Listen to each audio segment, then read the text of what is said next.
My name is María Martinez Ordaz.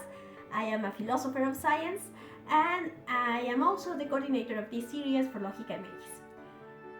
Today I'm really happy to talk to you about the work of Selene Arfini, and in order to do so, the video will be divided in three main parts.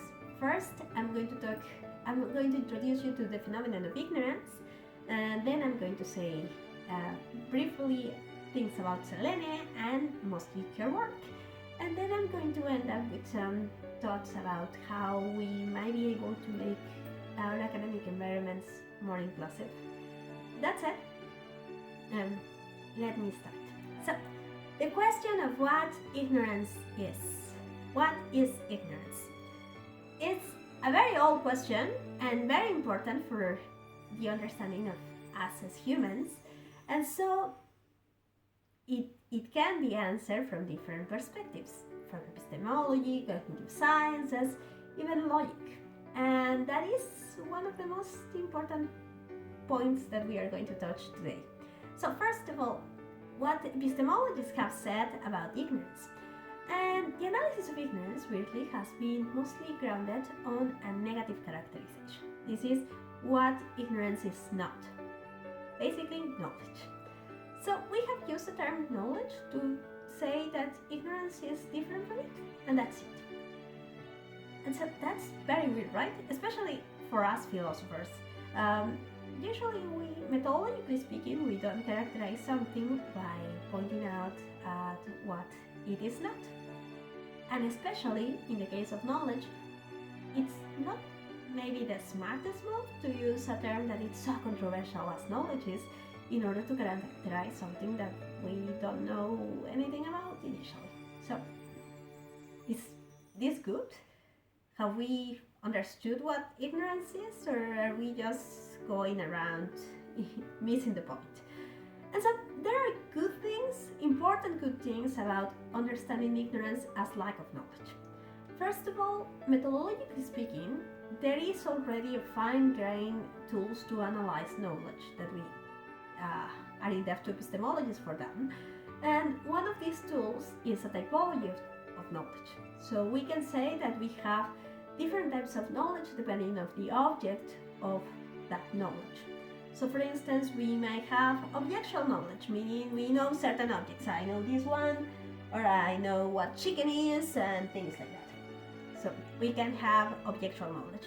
But we can also have procedural knowledge, which means I might know how to play the ball. That's a procedure. I might not be able to explain it, but that's not necessarily an element of procedural knowledge. I only have to perform the task, depending on some accounts. And so we can move forward in this sense. We can have factual knowledge, we can have knowledge as answers to questions, and so on and so forth. And so we would be able to take that typology and to convert it into a typology of ignorance, saying that when I don't have objectual knowledge, I have something like objectual ignorance. When I lack knowledge about procedures, then I have procedural ignorance, and so on and so forth.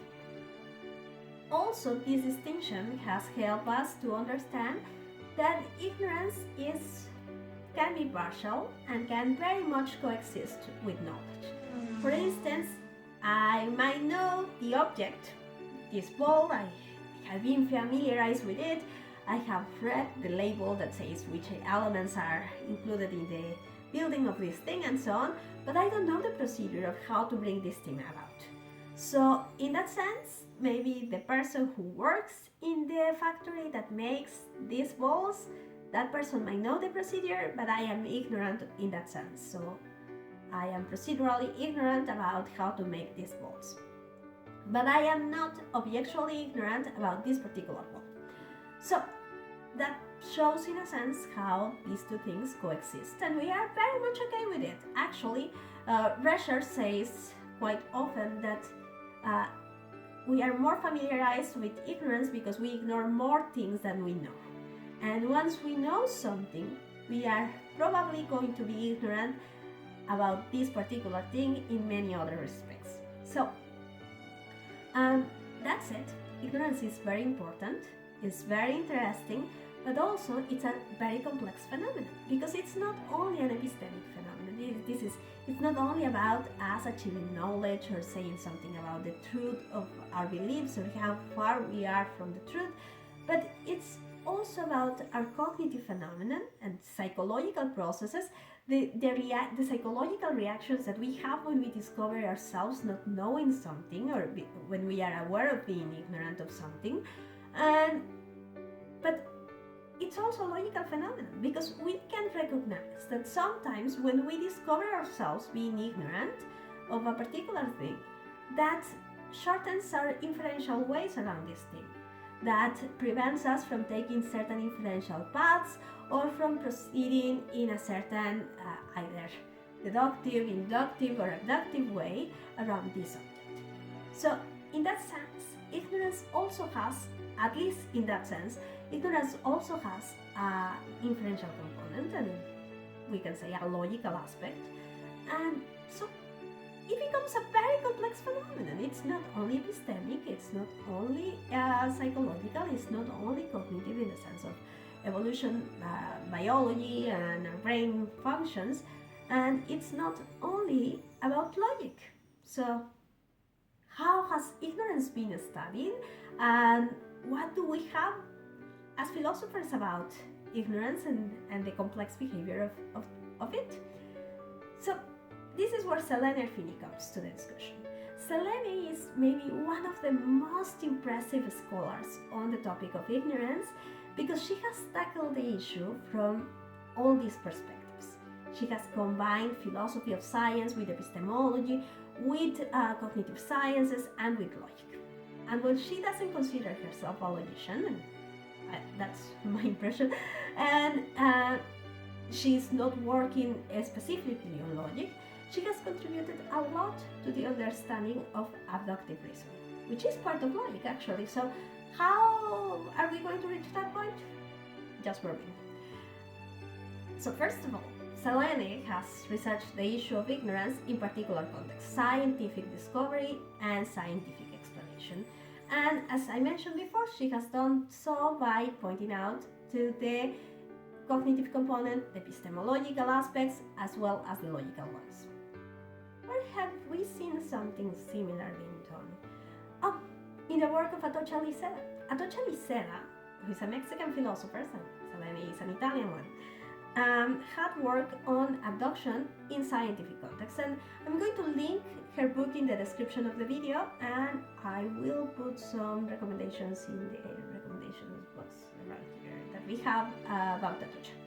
So Atocha has a book from 2006 named, let me find out, I don't remember now.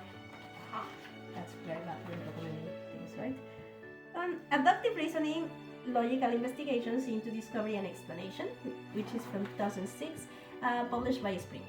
And so Atocha researches in this book the scope of abduction in scientific context. Do you remember what abduction is? Well, very broadly, abduction is a type of inference pattern that, broadly speaking, that is followed when we lack information and we want to fill particular gaps with explanatory information. So, imagine that I found this ball here in the office, I arrived, the ball is here, I only share the office with another person, and I have no explanation of how this ball made it to here. So, I have three options. Either aliens brought it here, a witch magically made it appear here, or my colleague came and she left the ball at the office. So which one is the easiest? The most simple, the simplest, and which one is the most probable to be true? Maybe not the aliens, maybe not the witch, maybe my colleague. So in that sense, I recognize that I have a gap of information. I don't know where this came from, and I seek for the best explanation, which is often the most probable or the simplest. And then I choose that one and say, if that happened, it is very likely that that explains why the ball is here. And I simplify it and saying, my colleague should have been here and she left the ball is here, so my colleague should have been here with the ball before. That said, if you look at the structure of what that means that I have a state of facts that I can represent, formally speaking, with a Q. So the ball is here, Q. Then I look for the explanation, which I'm going to represent as a conditional and say, like, if my colleague brought the ball, then that explains that the ball is here, P, then Q. And then I conclude that the best explanation is that my colleague was here, but wait a second, that looks like a fallacy. That looks like P, then Q, Q, therefore P. And we know, formally speaking, in classical logic, that that's a fallacy. So, is abductive reasoning grounded in a fallacy? That's very weird. And it is sharing the form of a fallacy, but the reason why abductive reasoning is so reliable is that it is not only formal. So, abductive reasoning is, in contrast with deductive reasoning, for instance, an ampliative type of reasoning. This is, we are moving from set of information to a broader set of information. We are gaining new data or new hypotheses, or in the best case, new knowledge. So it's ampliative in that sense. And because of that, it lowers our trust on the consequence or the condition that we add than the trust that we had in statements like the ball is here. So I trust this one more than the one that my colleague brought it. But I still find that reliable. So, abductive reasoning is not only very frequent in our daily life. We use abductive reasoning for explaining everything that we don't find to know for certainty in our daily life, right? So we try to seek for explanations when we discover that we lack of one and that it's relevant for our life. But also, it's crucial for scientific development. And that is one of the main contributions of the book of Abduction. So Abduction is combining philosophy of science with logic in order to explain how abduction plays a crucial role in scientific explanation and scientific discovery. And years later, many years later, in her book Ignorant Cognition, Selene addresses almost the same question, but focusing on ignorance. So the question is how ignorance and abductive reasoning relate. The book of Selene explores the different aspects of ignorance, not only from the cognitive perspective, but also from the epistemological one, from the philosophy of science one, and most importantly for our series, from the logical perspective. What I consider to be most salient about her contribution to our understanding, our philosophical understanding of what abduction is that she looks at abduction from its two sides, the good one and the bad one. So on the good side, we have the reliability and the efficiency of abductive reasoning to produce new information. So she emphasizes that through abduction we get new hypotheses, new theses, and sometimes, most of the time we think, new knowledge, at least in science. On the other hand, there is a negative aspect of abduction that is not only present at the beginning, and maybe the reason of abductive reasoning, but also that it's preserved through the process of abduction, which is ignorance. So what Selene says, and says quite correctly, is that ignorance is what motivates the abductive path in science. So we usually acknowledge that we lack information, and scientists try to fill that gap with new information that they don't have at hand. That's the reason why they lack it. So in order to fill that gap, well, they start are different abductive paths. What explains better this thing that I am seeing, or that I am encountering in my experiments, or that I entail in my theory, and that I have no idea of why. So I seek for alternative explanations, I evaluate them, I compare them, and suddenly I get one that I consider to be the best fit for that problem in that particular context. So up to this point, apparently, abduction is triggered by our awareness of being ignorant of a particular subject.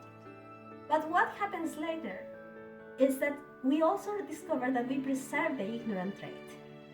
So when I say that we lower our confidence, the confidence that I had in this being the case, I have this wall in my office, and I lower the confidence when I say, oh, my colleague must have brought this thing to the office, I still rely on it, but a bit less than I rely on the statement that the ball is here.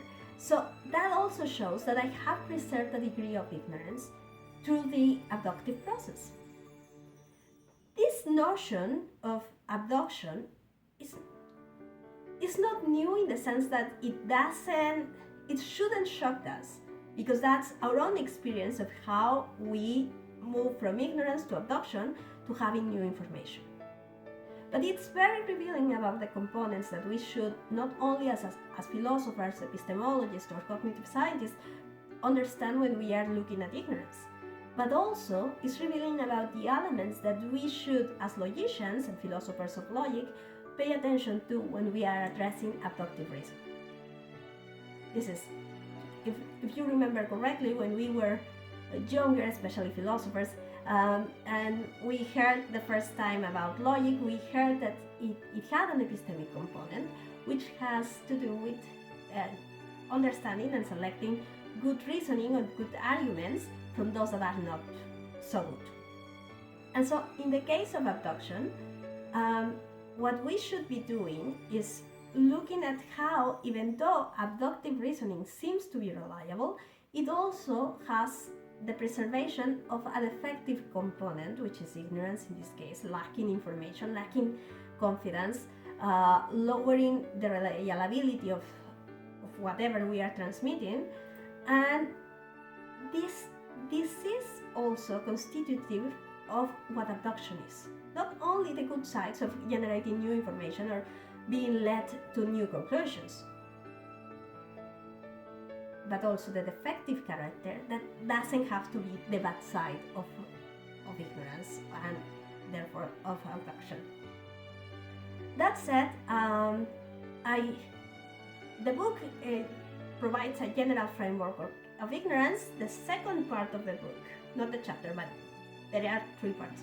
The second part of the book focuses mostly on the relation between ignorance and abduction in particular, so I recommend you to take a look at the whole book, but if you cannot, then check out some of the chapters in between, and also look at Selene's work on philosophy of science relating these 2 topics. So she has, and I'm going to say this very briefly, she has a very neat paper on thought experiments and the reliability of thought experiments, in which she brings up again the role that abduction plays for assuring the reliability of thought experiments.